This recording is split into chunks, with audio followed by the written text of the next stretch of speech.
Hey guys, in this video, we are going over 12 commonly purchased items that you are probably wasting your money on. We'll go through what these 12 things are, how you can save money on them, and any alternatives that you could replace them with that won't reduce the quality of your life. I'm huge on saving money, and when you think about how much money you spend each and every day and on how many different things, it makes sense that reducing the spending by, let's say, 20% could save you a tremendous amount of money when added up over time. So let's get started. First up on my list is brand name products. Did you guys know that Americans waste about $44 billion per year buying products like clothes, food, medicine, skincare, and so on just because they are brand name products? I think that's super ridiculous, especially because we have all these generic brand products that are much cheaper and pretty much just as good quality. Like seriously, a lot of these generic brand products are made in the same factories as the brand name products. According to the National Bureau of Economic Research, we prefer brand names just mostly because of misleading ads. It's the whole illusion of, if you're spending more money on something, it's gotta be a better product, right? Well, that's not necessarily true. Store and generic brand products are the easiest way to save money. For example, if you're trying to get some medicine, ask your doctor or pharmacist or nurse for the generic name of the product. Take a look around your house, see what products you buy, and instead of buying those brand name products,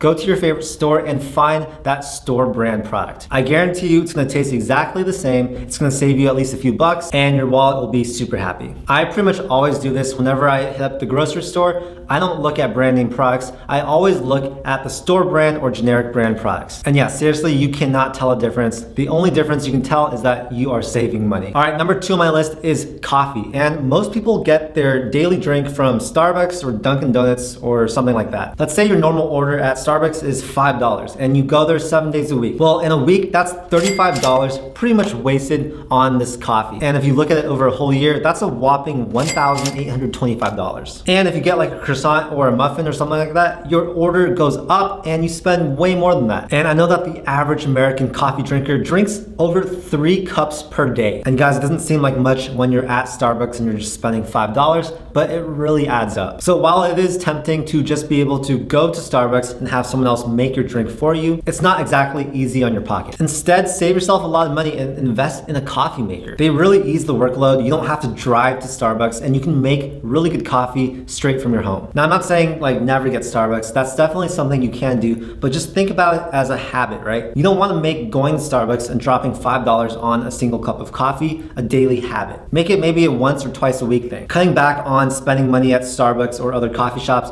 will save you a lot of money in the long run. All right, my number 3 thing that you guys might be wasting your money on is paying rent for a space that's too luxurious or too big. Now, according to Business Insider, experts aren't fond of investing in properties that are too lavish or too big. Thanks to technology and also thanks to minimalism, honestly, we need a lot less space than we did before. Families are shrinking, delivery services mean that we don't have to cook necessarily as much. There's less paperwork to store because everything is online these days. Ebooks have erased the necessity to have big bookshelves in your house, and yet having a yard is incredibly hard and takes a lot of time to maintain. So really, when you think about having a big house, think about all the extra work that goes into having a big house. And think about all the days you're working to pay for that more expensive mortgage or rental payment. That is pretty much just throwing money away. Buying these needlessly big and luxurious homes is simply a waste of money for most people. Having a smaller space means it's easier to clean, you need less furniture, and overall, your life will just be less stressful. And most importantly, you won't be a slave to your higher monthly payment. All right, number 4 on my list is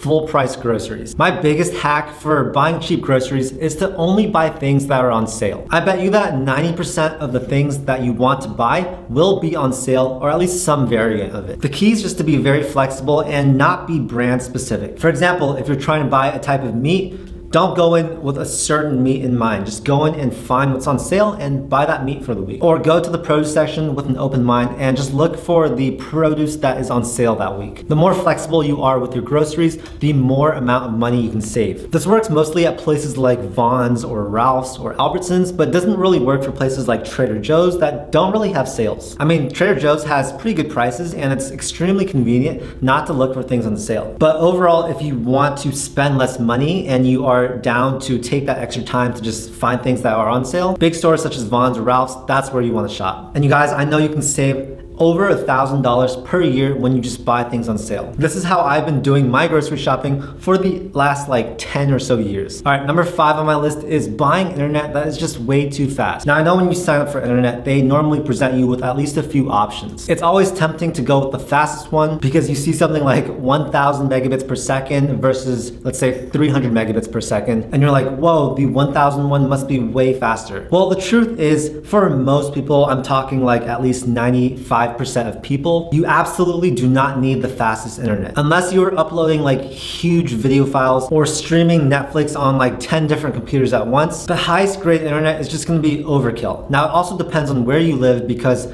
different areas have different services and the max speed for the internet might vary from place to place. So right now I do have 300 megabit per second internet, and when I was signing up for internet, AT&T was like, hey, we have 300, we also have 1,000. I chose 300 because I want to save some money, and you guys, I can upload a YouTube video in about 30 seconds. So look at what you do with your internet, and if it's not something crazy like uploading thousands and thousands of gigabytes of files per day or per month, then just go with the cheaper one. You'll save easily $20 per month. And yeah, that's a very easy way to save money. All right, number 6 on my list is extended warranties. Stanford University experts in 2018 agreed that extended warranties are just not worth the cost. Today's appliances are generally reliable enough where you don't need to select the extended warranty option. Extended warranty periods are generally for about 1 to 2 years past the original warranty date. And the truth is that appliances, they mostly will not break down in that time period. And even if they do, it's possible that the repair costs are still cheaper than the warranty cost. The only thing that's good about these warranties is if something catastrophic happens, like your car engine explodes. This prevents you from getting hit with a huge bill and it spreads that payment over months. And yeah, that's probably the best thing about these types of warranties. They offer you that peace of mind. What I recommend is just buying high quality products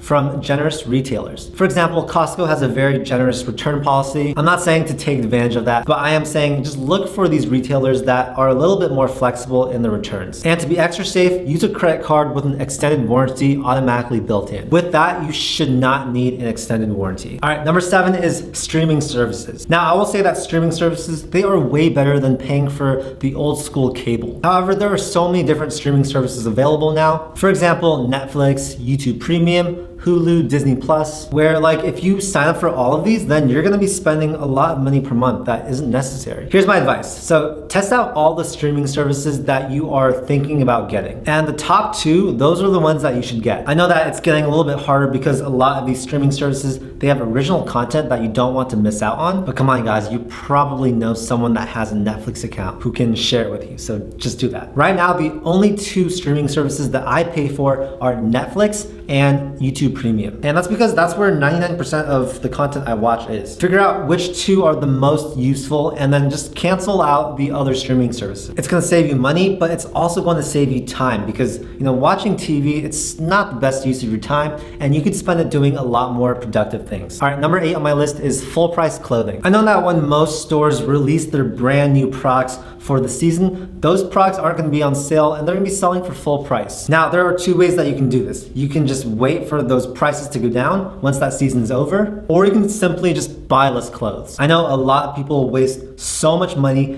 buying tons and tons of clothes. They'll wear it maybe a few times and then just sell it or get rid of it. If you're paying for full price clothes, then just know that you're paying that extra price for that trendy new look. Those clothes will go on sale in a few months and chances are you'll be able to pick it up for at least 50% off. Now, the first thing I do when I go into a clothing store is I head straight to the sales section. If there's nothing there, then I will browse the full price stuff, but I will say that 90% of the clothes I buy are on sale. It's very rare for me to pay full price for clothing. I just don't think it's needed. So in this section, I'm saying buy clothes that are on sale or just don't buy as much clothes. This could potentially save you hundreds or thousands of dollars per year. Number 9 on my list is car insurance. Now, buying car insurance, it's very similar to buying a car. You have to shop around. It's crazy, but every different insurance provider is gonna give you a very different quote. Like I guarantee you, if you get quotes from at least 5 different insurance carriers, the range from the cheapest one to the most expensive one is gonna be at least a few $100s per year. You can save hundreds of dollars per year just simply by shopping around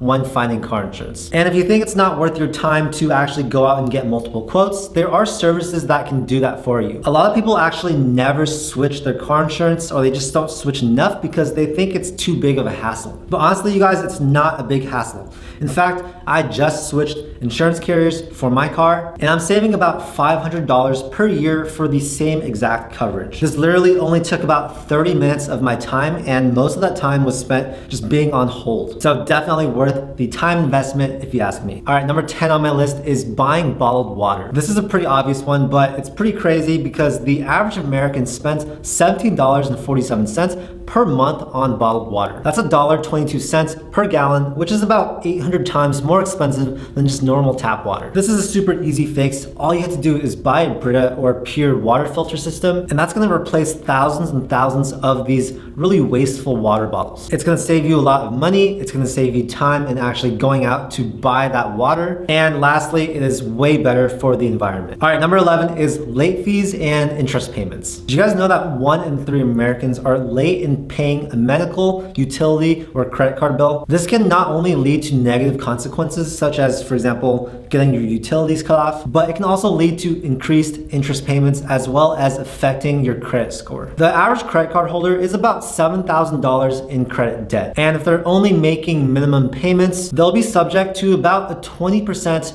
interest rate on the remaining balance. And as a result, they end up paying thousands and thousands of dollars per year in interest. This is easily avoidable by paying your bills on time or just spending what you're able to afford. And according to the Commercial Financial Bureau policies, credit card companies can charge as much as $30 for your first violation. The easiest method to avoid any of this stuff is to just enroll in AUTOPAY. The instant you get a credit card or the instant you have a bill, you have to make sure to pay that off. Sorry for the change in scenery. I accidentally deleted that last clip, so I have to refilm it right now. Another way to stay on top of your finances is to stay organized. And right now there are so many great apps that can help you stay organized with your life and your finances. For example, Mint, which is one that I use, and there's also productivity apps such as Asana and Notion that help you track every aspect of your life. These apps can help you stay on top of your game and know what is due and when it is due. Because the last thing you want to do is to miss a payment just because you forgot to sign up for AutoPay. All right, number 12, the last one on this list is ATM fees. ATM fees on average can go up to a whopping $5 per transaction. And especially if you're not using your own bank's ATM, this is entirely avoidable. I think almost everyone watching this video either has a Bank of America, Chase, or Wells Fargo account. If you do, only use those ATMs because they won't charge you a fee. Another way is to go cashless, and this is becoming more feasible with the pandemic. Also, if you bank with certain online banks such as Ally, they will actually reimburse you for your ATM fees. So definitely look for perks like that when you are signing up for a bank account. It just really doesn't make any sense for you to pay money to get your money out. It's just a waste, and there are a lot of ways around that. So hope you guys found this video helpful. You know, all these small purchases, they might seem quite small at $5 or something like that, but they really do add up. When you're spending $5 here and there every day for months, for years, it really compounds. And these are just really generally bad habits that you should be letting go of. The more money you save now means the more money you can invest. And when you invest more, that means more of your money is working for you. So definitely recommend, if some of these 12 things are things that you are paying for, take a look, see what you can cut out, and I guarantee you, you're gonna save hundreds or thousands of dollars per year. If you guys like the video, make sure to hit that like button and also subscribe to my channel to see more videos just like this. I make a ton of content about personal finance, investing, and entrepreneurship. Basically, my whole goal is to teach you guys ways to become financially successful and just live the best life that you can. Anyways, thank you so much again, and I'll see you guys in the next video. Peace.